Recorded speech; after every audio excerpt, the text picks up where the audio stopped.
Hey, welcome to Infinite Outdoor Adventures. It only takes a second to subscribe.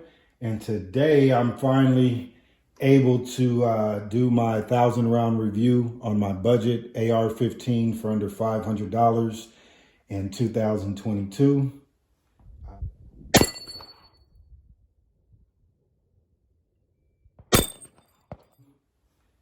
First and foremost, as you'll see, the weapon is clear, so we're good to go there. And as you'll see from the original video, it looks quite different. You know, I'm sure quite a few people go through this, but the main reason why I really wanted to push hard to push the 1,000 rounds through so fast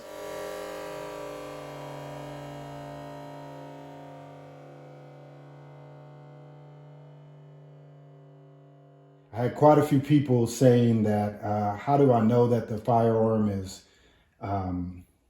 reliable? How do I know that it's this, that, and the other? I'd only ran 100, 200 yards through it, whatever the case may be. And that kind of sent me on a mission there. I wanted to verify what I believe to be true.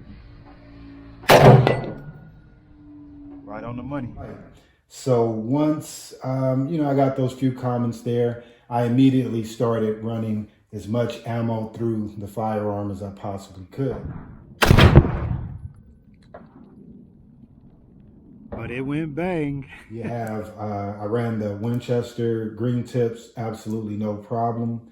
I ran the Red Army, steel ammo, absolutely no problem. Tool ammo, PMC X-Tac, Fiocchi, ZSR. I also ran Winchester red and white box as far as 5.56 and 2.23. Whatever I've put into this rifle, it has absolutely chewed it up and spit it out as it was supposed to.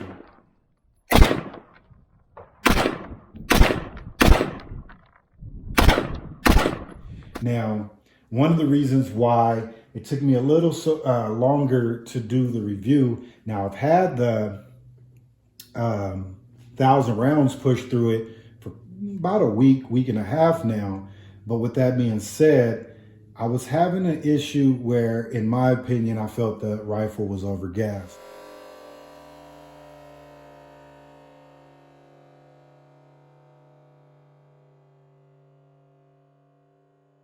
I didn't notice literally to around the 1,000 round that it was ejecting the rounds around 1 to 130, which I felt was really aggressive. I wasn't sure if it was the ammo I had changed or what the case may be, so I started digging into the problem. Now, initially, I called, of course, into Radical Firearms, and they were very pleasant. I will say the customer service was great. I wanted to figure out why it was overgassed and what was going on.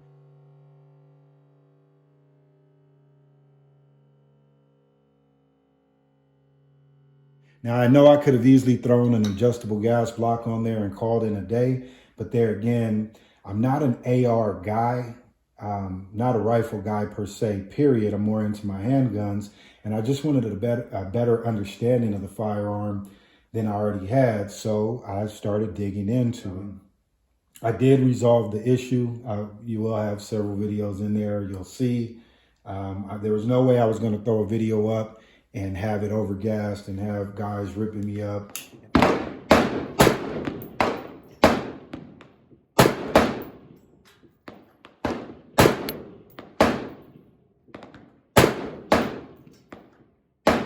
And I understand that some people, they don't care, and that's fine. With a budget AR, I don't want to overwear the parts, overrun the parts, and I could be wrong, but I looked at it like, running your car at 2,500 RPMs in the city. I mean, can you do it? Yes. Is it optimal? Probably not.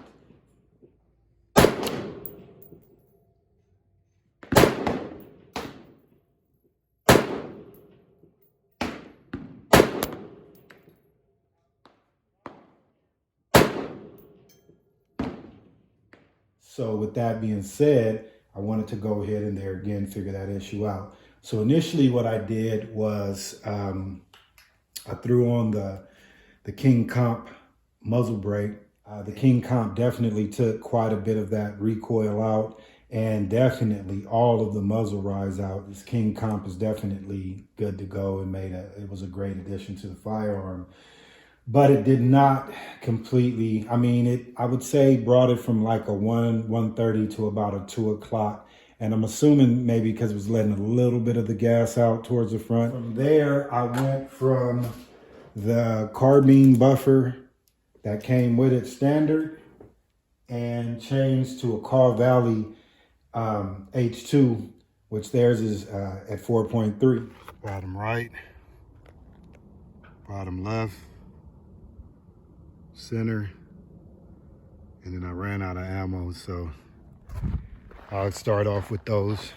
So when I went back and did some field testing, it did help with the ejection, as far as I kind of was maybe more of a 2:30 to 3 o'clock, but was not getting a consistent ejection as far as I was concerned. So with that being said, I figured I was already all in. I wanted to figure out what was going on. I was initially going to buy another spring, which I ended up doing. And I will say, in 1,000 rounds, the initial spring did shrink 3/4 of an inch, close to an inch. But that was not the problem, because when I replaced the spring, I still was getting the 2:30 to 3 o'clock ejection. I ultimately went with another Carl Valley H3. I want to say it's a 5.4 ounce buffer, and that resolved all my problems. I understand that that's a pretty heavy buffer for a 5.56, but from all the research I did, I found out that the budget ARs come a little over gas, so that they're pushing out all ammo, and people aren't calling in complaining that the rifle isn't functioning. So the H3 definitely solved the problem. I went ahead and put back in the original spring, because that's where I'm now getting a good 3:30 ejection in a nice pile, and about a 4 o'clock with the steel ammo.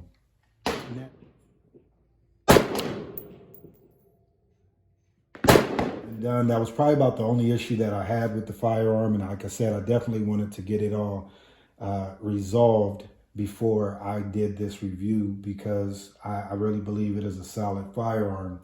Now, as far as additions and upgrades, and before people get in the comments and say, well, there goes the budget AR, you are absolutely correct. There goes the budget AR to an extent, because I'm still winning. I'm still under what a person would have paid just for a bare bones, like Delton or a few other of the budget ARs out there. So I initially purchased this for $450. Now I did throw on, and I'll start from the front, the King Comp muzzle brake, and I want to say that was somewhere close to about $50 or so. I did throw on an M-LOK rail for my flashlight, $7 on Amazon. And I also threw on a action camera mount that works extremely well. I'll grab my action camera over here. I'm not going to fully lock it down, but that's where I'm getting some of the footage from. This angle is when I have my action camera locked into place right here. And that's worked out really well. Next up would be the foregrip. And this is just a standard M-LOK MVG Magpul vertical grip. And, I wanted something that was pretty minimal. And also, I kept telling my wife I was going to keep it a budget AR and not spend a ton of money on it. Magpul foregrip ran me about $22. Then I went ahead and big shout out to Crimson Trace and their CTS 25, their customer service and everything else. They got this out to me. And it is an absolute great, a great red dot, especially for a budget. Now, done its job, held zero, and it's solid, good to go. Underneath is a 45-degree mount. Now, I know that I shouldn't necessarily have it mounted so far forward. I initially had it towards the back, but it's just player's preference in this particular case, because I initially had another scope on there, and once I put this better scope that I'll get to in a quick second, the turret caps were in the way. So I put it up front. It's been solid, good to go. If there's any flexing or anything going on, I can't tell because I'm spot on with it. And from there, you used to have the Hiram cantilever mount from Amazon also. It was a little $20 mount. So nothing special, nothing expensive, but it gets the job done. It's been torqued down to spec and it's held tight. Now I'm gonna save the scope for last because I really, that's my prize piece right there. I want to give a shout out to Odin Works as well. They got out a the full charging handle that was already assembled by them. They're full one piece. I greatly appreciate them for that. And I think it's a great piece. Now, initially, the scope that I had on was further back and I was having a problem like getting into the charging handle. So that's why I went with the extended lever. And again, I think they have great customer service, very responsive. And I appreciate them sending me this full one piece. And then moving down, I went with the Magpul, just the AR-15 pistol grip. I really wasn't digging the one that it came with the gun and the grooves. I have very small hands. So with that being said, this was something I felt more comfortable with. So it feels a lot more like a pistol, which I'm used to shooting pistols. So I went ahead and threw that on. And then on the Magpul carbine stock, as you can see, I ran everything in gray. I really didn't want to do the FDE because that was just, a preference thing. But last but not least, which was an absolute winner, and the Magpul, say $35 or so. But here's the champion on this rifle, and I'm very highly impressed. I end up finding this company, Athlon Optics. They're out of Kansas. I was looking strongly at the Vortex, Copperhead, Sonora, and Crossfire 2. I'm coming across this Athlon brand, and it was being compared to the Vortex as far as the glass, the features, the things of that. Now, I don't know how I do this and always get lucky, but I paid $93 for it. They're now, I want to say, about $130, unless, and I have receipts on everything if anybody wants to call me out on it. But I paid $93. It's a 4x12 with excellent glass, parallax correction from 10 yards to infinity, adjustment in the back, for each person's different eye curvature.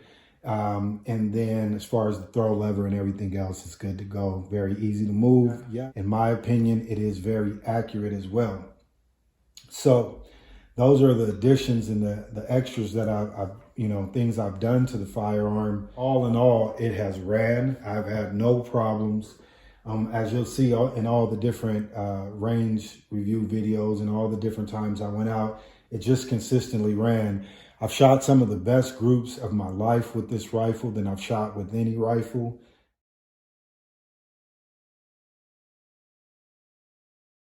Putting in the Call Valley H3 buffer was a plus. Even the H2 buffer made it a lot more pleasant to shoot and definitely made my ejection pattern a lot better.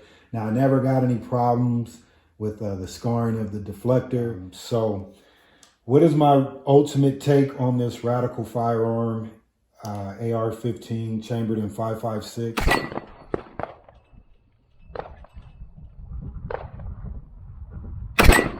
I would say it's an absolute champ, especially for what I use it for. People keep telling me don't expect accuracy out of it, this, that, and the other. I beg to differ. It is an accurate. Now, is it a competition gun? By no means. But is it an accurate firearm? Right now I've only shot it up to 200 yards. Yes, it is. Very much so. I'm very pleased with it. This is a firearm that I would buy again. My wife is asking me right now, why would I buy another one? I asked her, why not? Yeah, I would buy another one. I would recommend it to anyone. I would put this in my wife, my children's hands, my mother, sister. It's just a solid firearm. They did a good job. I've done a lot of research on the firearm and understand why, the price point is so great with them making all the parts in-house, but they've done a great job. I don't think this is any better or any worse than my Smith & Wesson M&P 15 Sport 2. So I won't hold you up. It runs. and it has continued to run.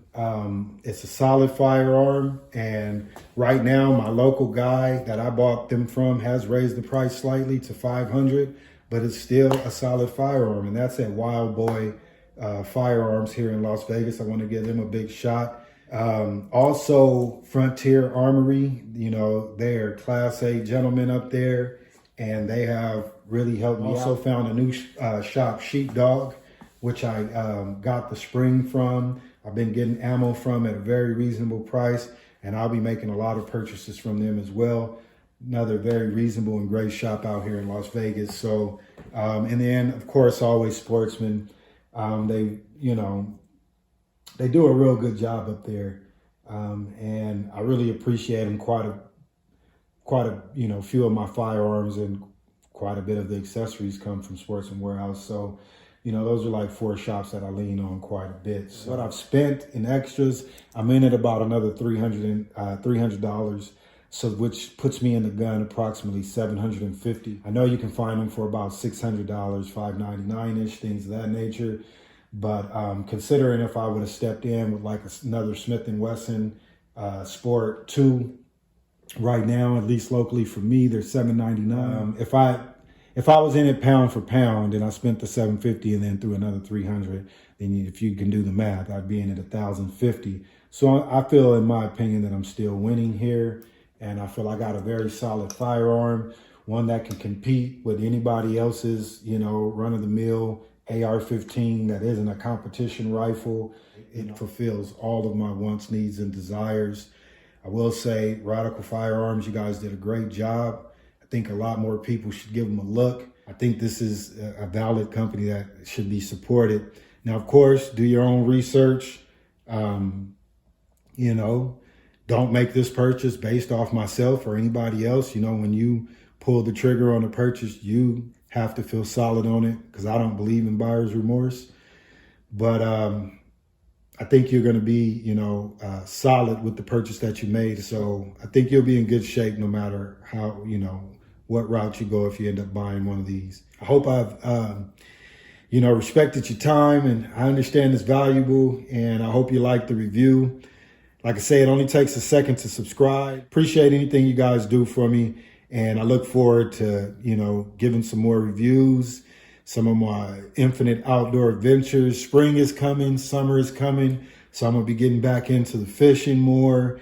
The whole point of this channel is just to encourage people to get out, enjoy Mother Nature, enjoy what's outside their home, and enjoy life. So I hope that I'm helping somebody out somewhere, and I look forward to interacting with you guys in the near future. So Infinite Outdoor Adventures signing off, and you have a great day.